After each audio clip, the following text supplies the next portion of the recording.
Well, in shock news coming out of the MotoGP series, MotoGP World, whatever you want to call it, Suzuki has announced, or is supposed to announce, the news that they're not going to be running in 2023. Granted, this is surprise news considering they are the 2022 runner-up and the 2020 MotoGP champions. So it's not like they haven't won in the, I can understand if they haven't won in the last 10, 15 years or something like that, and they've just been pouring money into something that hasn't worked. But they've got two good riders in Mir and Alex Rins. They're both competitive. They're both, good riders. Two of the top riders, ranked riders in the paddock, field, whatever you want to call it.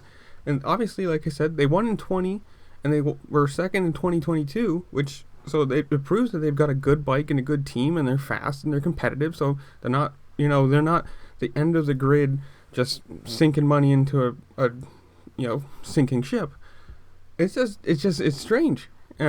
Consider the funny thing is, if you look up Suzuki too, they don't run Supercross or Motocross. At least they don't have a factory team. They have a satellite team which they give some support to. They don't run World Superbike, as far as I know. Now they're not running MotoGP, so it's kind of seeming like Suzuki as a brand is just fallen.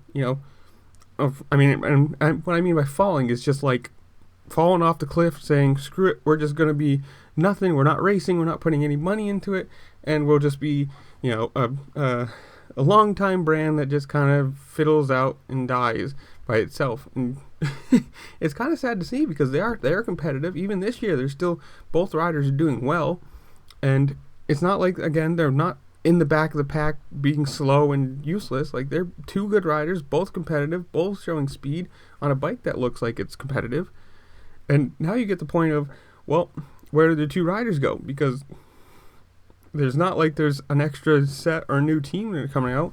So the question becomes, is it going to be a new satellite team for maybe Aprilia, or more Ducatis on the grid, or who knows, maybe somebody takes up a satellite team for Suzuki and they just want to run it because they like Suzuki? I don't know. And if not, where did the two riders go? Who has open spots? Who doesn't have anybody signed? And it's strange that we're 6 rounds into the MotoGP season.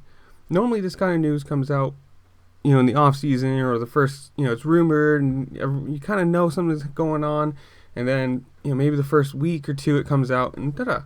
But like 6 rounds in, we're halfway through the series, and now they're just saying, no, we're done. I don't know. It's strange to me.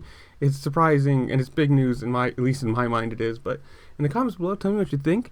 Is this big news? Do you care? Do you watch MotoGP? Are you a fan of Suzuki? Are you a fan of one of the two riders and you'd like to see him go somewhere else?